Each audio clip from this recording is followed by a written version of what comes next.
अस्सलाम वालेकुम व्यूवर्स, मैं हूं रम काशिफ और आपको वेलकम करते हैं हेल्थ जोन विद डॉक्टर इनाम दानिश में। आप जानते हैं कि डॉक्टर साहब यानी डॉक्टर इनाम दानिश साहब ना सिर्फ कार्डियोलॉजिस्ट हैं बल्कि अपनी मेडिकल की बुक्स की वजह से पाकिस्तान समेत दुनिया भर में जाने पहचाने जाते हैं। तो हम कह सकते हैं कि पाकिस्तान की जानिब से वो मेडिकल के सफ़ीर हैं मुख्तलिफ ममालिक में। आज जिस टॉपिक पर उनसे डिस्कस करने वाले हैं उसको बताने से पहले आपसे कहेंगे कि अगर चैनल को सब्सक्राइब अभी तक नहीं किया है तो चैनल को सब्सक्राइब कर लीजिए। आज जिस टॉपिक पर मैं बात करने वाली हूँ उनसे वो बड़ा आम है कि हर दूसरे शख्स से हम सुनते चले आते हैं कि मुझे बेचैनी हो रही है, मुझे घबराहट हो रही है, एंजाइटी हो रही है। तो ये जो सवालात हैं आज मैंने सोचा कि इसी को टॉपिक बनाते हैं और डॉक्टर साहब से पूछते हैं कि घबराहट जो है वो आखिर में है क्या, इसके क्या कॉजेज़ होते हैं, अगर कोई डिजीज़ है तो क्या ट्रीटमेंट हमें करना चाहिए, क्योंकि हमेशा से हम सुनते आते हैं कि cure is better than treatment. तो जानते हैं डॉक्टर साहब से। अस्सलाम वालेकुम डॉक्टर साहब। सबसे पहले तो ये बताइए, जो हम बहुत सुनते हैं लोगों से कि मुझे घबराहट हो रही है, तो इस घबराहट का आखिर में मतलब क्या है? जी वालेकुम सलाम और नाज़रीन को भी अस्सलाम वालेकुम। घबराहट एक इम्पॉर्टेंट टर्म है, बहुत कॉमनली इस्तेमाल की जाती है। इसका इंग्लिश में एग्जैक्ट ट्रांसलेशन तो नहीं है, लेकिन जो करीब तरीन वर्ड है इसके बारे में उसे अनकंफर्टेबल या रेस्टलेसनेस कह सकते हैं। उर्दू में इसके मिलते जुलते अल्फाज से बेचैनी, बेकरारी, ये काफ़ी इसके करीब तरीन लफ्ज़ हैं घबराहट के। तो मुख्तलिफ लोग मुख्तलिफ कैफियत को इजहार करने के लिए घबराहट का लफ्ज़ यूज़ करते हैं कि बहुत घबराहट हो रही है। हमने अपने पेशेंट में सर्वे किया कि उनका क्या मतलब है, वो किस चीज़ को घबराहट कहते हैं। तो इसकी वजूहात और इलाज पे जाने से पहले हम इसकी डेफिनेशन कर लें कि लोग किस चीज़ को, किस कैफियत को घबराहट कहते हैं। तो सबसे इम्पॉर्टेंट चीज़ जो हमारे सामने आती है वो ये कि लोग कहते हैं कि हमें अपनी हार्ट बीट फील होती है, बेचैनी है, बेकरारी है और हमें अपनी हार्ट बीट फील होती है। कुछ लोग टेंशन और डिप्रेशन को भी घबराहट का नाम देते हैं। कुछ लोग खौफ और डर को भी घबराहट का नाम देते हैं। वो कहते हैं कि इवन दरवाज़ा खुलता है तो हमारा दिल कांप जाता है, तो उसको भी वो घबराहट का नाम देते हैं। कुछ लोग एजिटेशन या झुंझलाहट, उसको भी घबराहट का नाम देते हैं। कुछ लोग कन्फ्यूजन को भी घबराहट कहते हैं। इसी तरीके से पैल्पिटेशन जो होती है, दिल की धड़कन, वो हम बाद में डिटेल में डिस्कस करेंगे, लेकिन दिल की धड़कन महसूस होना, इसको भी लोग घबराहट कहते हैं। कुछ लोग हाथ पांव कांपने को भी घबराहट कहते हैं। कुछ लोग एसिडिटी होती है, एसिडिटी या सीने में जलन या तेजाबियत, उसको भी घबराहट कहते हैं। सांस में प्रॉब्लम अगर हो, उसको भी घबराहट कहते हैं। कुछ लोगों को पैनिक अटैक्स होते हैं, यानी कि जो टेंशन की वजह से हार्ट बीट तेज हो जाती है, सांस फूलने लगता है, वो उसको घबराहट कह रहे होते हैं। ज़्यादातर लोग कहते हैं कि घबराहट के अंदर उनको चोकिंग सेंसेशन होती है, यानी कि ऐसा लगता है कोई गला दबा रहा है, ये कैफियत होती है। और कुछ लोग चेस्ट पेन की कंप्लेन भी करते हैं कि सीने में दर्द हो रहा है। तो ये तो वो कैफियत हैं जो मरीजों ने, पेशेंट ने हमें बताई हैं कि उनका मतलब क्या है घबराहट का। वेल, ये तो काफ़ी हद तक क्लियर हो गया है कि घबराहट असल में है क्या। कॉजेज़ पे हम बात कर लेते हैं डॉक्टर साहब कि इसके कॉजेज़ क्या होते हैं। जब भी पेशेंट घबराहट की बात करता है तो डॉक्टर के ऊपर बहुत बड़ी रिस्पॉन्सिबिलिटी आ जाती है कि इसको डायग्नोज करना है कि पेशेंट को एक्चुअल प्रॉब्लम है क्या, जिसे हम डिफरेंशियल डायग्नोसिस कहते हैं। तो आप घबराहट को बेसिकली दो वजूहात में डिवाइड कर सकते हैं, साइकोलॉजिकल एंड मेडिकल, यानी कि नफ्सियाती चीज़ें जो होती हैं उनकी वजह से, या कोई मेडिकल प्रॉब्लम हो उनकी वजह से। साइकोलॉजिकल चूँकि कम है तो पहले हम उसको डिस्कस कर लें बहुत क्विकली, और उसके बाद फिर हम डिटेल से डिस्कस करेंगे कि मेडिकल की क्या क्या प्रॉब्लम हो सकती हैं जिनसे घबराहट होती है। साइकोलॉजिकल में एंग्जाइटी, जिसको हम टेंशन कहते हैं, टेंशन बहुत बड़ा फैक्टर है। टेंशन घर की फैक्टर, घर की टेंशन, बिजनेस की टेंशन, फैमिली की टेंशन, रोज़गार की टेंशन, टेंशन तो बहुत ज़्यादा है। तो इसकी में भी लोगों को जो ज़्यादा सेंसिटिव होते हैं, ज़्यादा फील करते हैं। डिप्रेशन है इसकी वजह से। कुछ लोगों को पैनिक अटैक्स होते हैं, वो सब। तो टेंशन, डिप्रेशन, पैनिक अटैक, तो ये सारी साइकोलॉजिकल कंडीशंस हैं जो घबराहट में होती हैं, और जो इनकी मेडिसिन है उनका भी यही साइड इफ़ेक्ट है।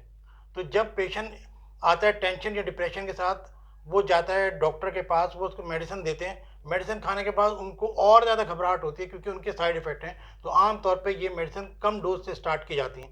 ये एक अलग टॉपिक है, हम बाद में डिस्कस करेंगे कि जो भी टेंशन डिप्रेशन की मेडिसिन है कि पेशेंट जाता है घबराहट के साथ, तो वो उसको मेडिसिन देते हैं और ज़्यादा घबराहट हो जाती है। तो ये इसको हम एक सेपरेट टॉपिक में डिस्कस करेंगे। अभी जो हम डिस्कस कर रहे हैं वो है मेडिकल कंडीशंस, कि डॉक्टर के पास जब कोई पेशेंट आता है तो मेडिकली क्या क्या हो सकता है, और डॉक्टर की ये रिस्पॉन्सिबिलिटी है कि इसमें से एक भी चीज़ ना रह जाए, उसके माइंड में ये सब कुछ हो कि मेरे पेशेंट को ये भी हो सकता है, ये भी हो सकता है, ये भी हो सकता है। सबसे इम्पॉर्टेंट चीज़ है फीवर, यानी कि बुखार। अगर कभी आपको घबराहट फील होती है तो सबसे पहले टेम्परेचर चेक करें। आम तौर पे फील नहीं होता, लेकिन घबराहट जो है अचानक बुखार के साथ फीवर शुरू हो जाती है। कैफ़ीन जो चाय, कॉफ़ी या कोल्ड ड्रिंक के अंदर होती है, अगर ज़्यादा इस्तेमाल करें तो घबराहट होती है। निकोटीन जो कि सिगरेट के अंदर होती है, अगर ज़्यादा स्मोकिंग लोग करते हैं तो उससे घबराहट होने लगती है।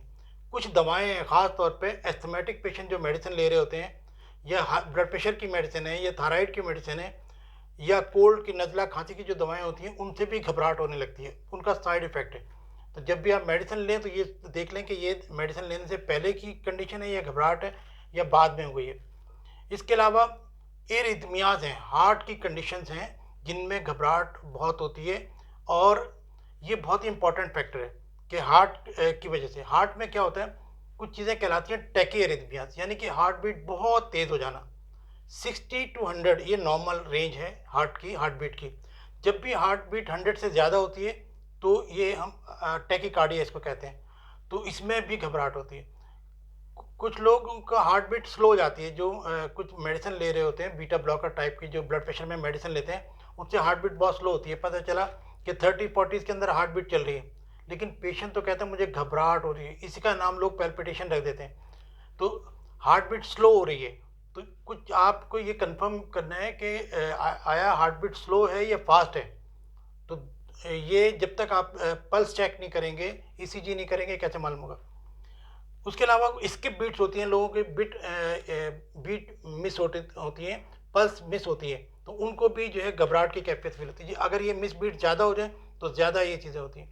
फिर कुछ ख़तरनाक कंडीशन ऐसी हैं कि अगर ये कैफियत आपकी सही नहीं हो रही है तो हॉस्पिटल जाएं, ईसीजी कराएं। हमारी लैंग्वेज में इसको कहते हैं एसवीटी, सुप्रावेंट्रिकुलर टैकीकार्डिया है, एट्रियल फिब्रिलेशन है, वेंट्रिकुलर टैकीकार्डिया है। ये सब चीज़ें ईसीजी पे डायग्नोज होती हैं मॉनिटर के साथ, फिर इनका ट्रीटमेंट होता है। तो अगर आप घबराहट बहुत ज़्यादा है तो हॉस्पिटल ज़रूर जाएं। इसके अलावा कुछ इसी घबराहट के अंदर कुछ लोग ये कहते हैं कि सांस की प्रॉब्लम हो रही है। सांस की प्रॉब्लम की वजह से भी होते हैं, यानी कि अगर पेशेंट एस्थमेटिक है, उसको सांस नहीं आ रहा है, या आजकल कोविड के पेशेंट है, सांस नहीं आ रहा है, तो घबराहट ही फील होती है पेशेंट को। कुछ लोगों को डिजीनेस होती है कि चक्कर आ रहे हैं ब्लड प्रेशर लो होने की वजह से, या किसी वजह से, या कोई मेडिसिन लिए तो चक्कर आने को भी वो घबराहट की कंडीशन में कहते हैं। फिर थायराइड है, थायराइड की वजह से, यानी कि अगर थायराइड हाइपर थायराइड है, थायराइड हार्मोन ज़्यादा निकल रहा है, तो ये पेशेंट भी घबराहट के साथ ही आते हैं। और जो हाइपोथायराइड हैं वो थायरोक्सिन ले रहे होते हैं, थायराइड की टैबलेट, अगर उसकी डोज ज़्यादा हो जाए तो उससे भी घबराहट ही होती है, पैल्पिटेशन होती है। तो थायराइड के पेशेंट। फिर ये कि हाइपोग्लाइसीमिया, यानी कि शुगर का कम हो जाना। ख़ास तौर पे लोग कंप्लेन करते हैं कि डॉक्टर साहब रात को सोए हैं तो घबराहट से उठ गए हैं, या पसीने में शराब बूढ़ते, पता चला कि रात में शुगर लो हो गई। तो लो शुगर होना, इससे भी घबराहट फील होती है। फिर एक एनीमिक जो होते हैं पेशेंट, जिनको खून की कमी होती है, तो जब भी खून की कमी होती है हार्ट बीट तेज़ हो जाती है, तो ये लोग घबराहट का शिकार होते हैं। इसके बाद इन्फेक्शंस को देखें कि चेस्ट इन्फेक्शन है, यूरिन इन्फेक्शन है, तो आम तौर पे जो ओल्ड एज के लोग हैं वो बता ही नहीं पा रहे होते हैं कि उनको क्या हो रहा है, बस वो कहते हैं कि घबराहट हो रही है। तो ये देख लेते हैं कि चेस्ट में इन्फेक्शन, खांसी तो नहीं है, यूरिन चेक करा के देख लेते हैं। गर्मी के दिनों में डिहाइड्रेशन, यानी कि आप पूरा दिन पानी ना पिएं या पानी की कमी का शिकार हो, तो भी घबराहट होती है। एंजाइना जो बहुत इंपॉर्टेंट है, कि एंजाइना या हार्ट अटैक लोग नहीं बता पा रहे होते हैं कि उनको क्या हो रहा है, बस वो कहते हैं घबराहट हो रही है।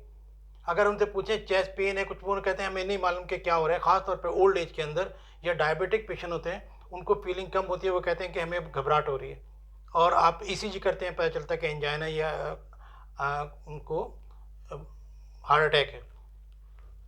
हार्ट फेलियर के पेशेंट होते हैं जिनका दिल कमज़ोर होता है, वो जो ही लेटते हैं तो 2-3 घंटे बाद उठ के बैठ जाते हैं।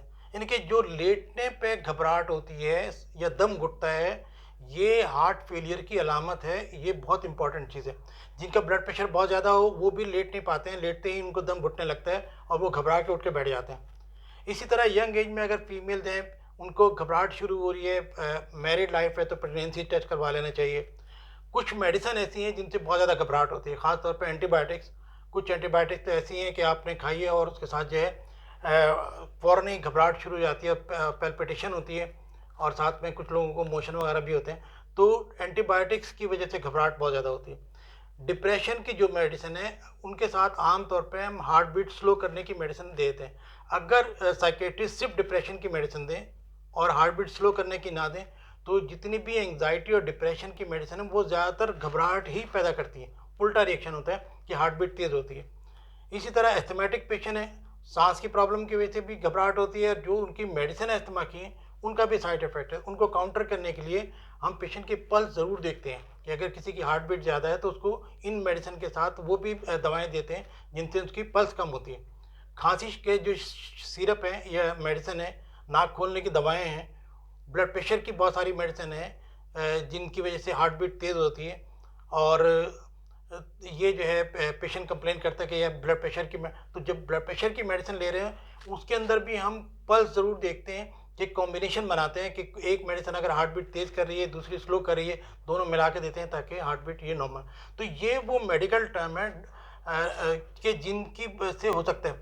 आप ये देखें एक डॉक्टर को मेंटल कितना काम करना पड़ता है कि एक पेशेंट ने कहा मुझे घबराहट है और उसकी नज़र में ये 50 के करीब कॉजेज आ गई कि मुझे ये रूल आउट करनी है, और अगर इसमें से एक भी रह गई तो पेशेंट जो है अनडायग्नोज रह सकता है। और यही अगर कोई और दूसरा डॉक्टर डायग्नोज कर ले तो इंसल्ट होती है कि पहले डॉक्टर के पास गए, उसने क्यों पिक नहीं किया। तो आप ये देखें कि हर पेशेंट हमारे लिए कितना इंपॉर्टेंट होता है और उस वक्त कितनी स्पीड से ब्रेन काम कर रहा होता है कि ये भी हो सकता है, ये भी हो सकता है, ये भी हो सकता है, ये भी हो सकता है। नाज़रीन, आप देख रहे हैं हेल्थ जोन विद डॉक्टर इनाम दानिश और आज जिस टॉपिक पर हम डिस्कस कर रहे हैं वो है घबराहट, बेचैनी। और हमने बताया अभी तक कि घबराहट का क्या मतलब है और इसके क्या कॉजेज होते हैं। अब ये मैं जानना चाहूँगी डॉक्टर साहब आपसे कि इसकी डायग्नोज आप इसको कैसे करते हैं, इसकी तशखीस के लिए कोई ट्रीटमेंट है, कोई टेस्ट है जो आप रिकमेंड करते हैं अपने पेशेंट को? अब ये कि इन्वेस्टिगेशन क्या करते हैं, हम कैसे डायग्नोज करते हैं पेशेंट को। एक तो हिस्ट्री इसकी लेते हैं, ये जितनी सारी बातें हमने की हैं उससे हिस्ट्री में पूछते हैं। फिर एग्जामिन करते हैं, ब्लड प्रेशर देखते हैं, उसकी पल्स देखते हैं कि पल्स कैसी है। उसके बाद कुछ टूल्स हमारे पास हैं इन्वेस्टिगेशन के जो हम करते हैं जिससे अपने डायग्नोसिस तक पहुंचना होता है, जिसमें टेम्परेचर चेक करते हैं कहीं पेशेंट को फीवर तो नहीं है, ईसीजी करते हैं, ईटीटी करते हैं, एक्सरसाइज टॉलरेंस टेस्ट के मशीन पर दौड़ा के पेशेंट को देख लेते हैं, हॉल्टर मॉनिटरिंग करते हैं। कुछ पेशेंट ऐसे होते हैं जिनको कभी कभार ये होता है तो हम उनसे कहते हैं कि जो ही आपको ये घबराहट की कैफियत है कोशिश करें कि अपनी ईसीजी कराएं। और हॉल्टर मॉनिटरिंग में ये होता है कि 24 आवर्स या 48 आवर्स के लिए हम ईसीजी अटैच कर देते हैं, पेशेंट को घर भेज देते हैं।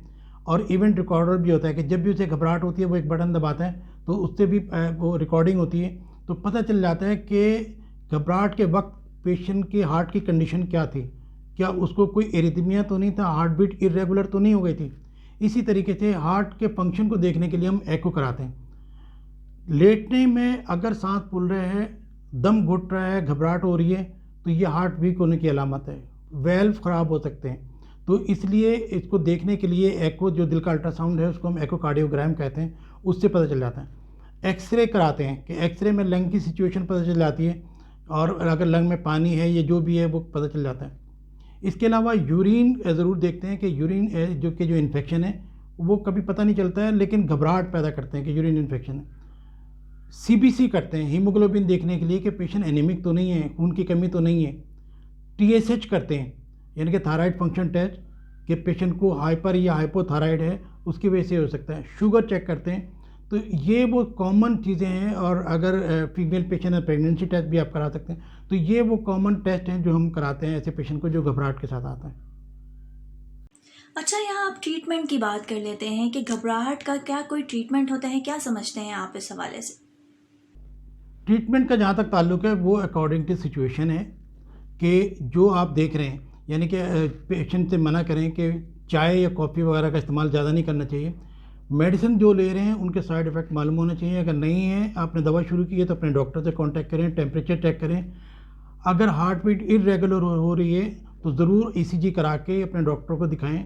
थायराइड फंक्शन के बारे में आपको मालूम होना चाहिए। शुगर लेवल जो है वो चेक करें ज़रूर, क्योंकि शुगर की मेडिसिन ले रहे होते हैं, कभी ऐसा होता है कि शुगर कंट्रोल ही नहीं है, कभी ऐसा होता है कि बहुत ज़्यादा, क्योंकि डाइट से इसका ताल्लुक है, तो कभी बहुत शुगर लो हो जाती है। इसी तरीके से पानी का इस्तेमाल रेगुलर करें।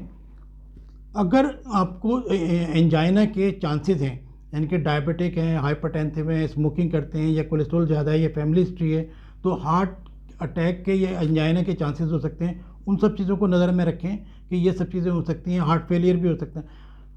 आम तौर पर मैंने ये देखा, जब भी घबराहट हो, सबसे बेहतर तरीका ये है कि पेशेंट अगर लेटा है तो उसको बिठा दें, यानी कि आधे लेटे आधे बैठे इस पोजीशन में रहें तो तबीयत बेहतर हो जाती है। फिर ये कि कभी भी जो है वो पेशेंट को घर पे ना रखें ऐसी कंडीशन के अंदर। अगर सेटल नहीं हो रहा है लेटने के बाद, पेशेंट यानी कि बैठने की कंडीशन में भी बेहतर नहीं हो रहा है, तो हॉस्पिटल की इमरजेंसी 24 आवर्स खुली होती है। लोग कहते हैं कि कभी आते हैं, डॉक्टर साहब क्लिनिक टाइम ख़त्म हो गया था, हम नहीं आए, तो नहीं, ऐसा नहीं है। इमरजेंसी 24 आवर्स होती है। आप हॉस्पिटल जाएँ, इमरजेंसी के डॉक्टर देखते हैं, वो एक्सपर्ट होते हैं इन चीज़ों में को देखने के लिए, ख़ासतौर पे हार्ट के, और ईसीजी कराएं। अकॉर्डिंग टू सिचुएशन वो आपका ट्रीटमेंट करते हैं। नाज़रीन, आज हमने ट्रीटमेंट पे भी बात कर ली, इसके कॉजेज़ के बारे में भी जान लिया। तो अब यहाँ मैं आपसे ये ज़रूर कहूँगी कि जो घबराहट है इसको मामूली ना समझिए, क्योंकि ये टेंशन भी हो सकती है और कोई मर्ज़ भी हो सकता है। तो अगर आपको घबराहट फील होती है तो डॉक्टर से ज़रूर मुआयना कराइए। जनाब, आज नाज़रीन हमारा आपका साथ health zone with doctor Danish में यहीं तक। नेक्स्ट शो में किसी और टॉपिक के साथ आएंगे। अगर आप कोई क्वेश्चन पूछना चाहते हैं तो कमेंट ड्रॉप कर सकते हैं। इस वीडियो को लाइक कीजिए और चैनल को अगर सब्सक्राइब नहीं किया है तो चैनल को सब्सक्राइब कीजिए। अपनी होस्ट इरम काशिफ को इस शो से इजाज़त दीजिए। अल्लाह हाफ़िज़।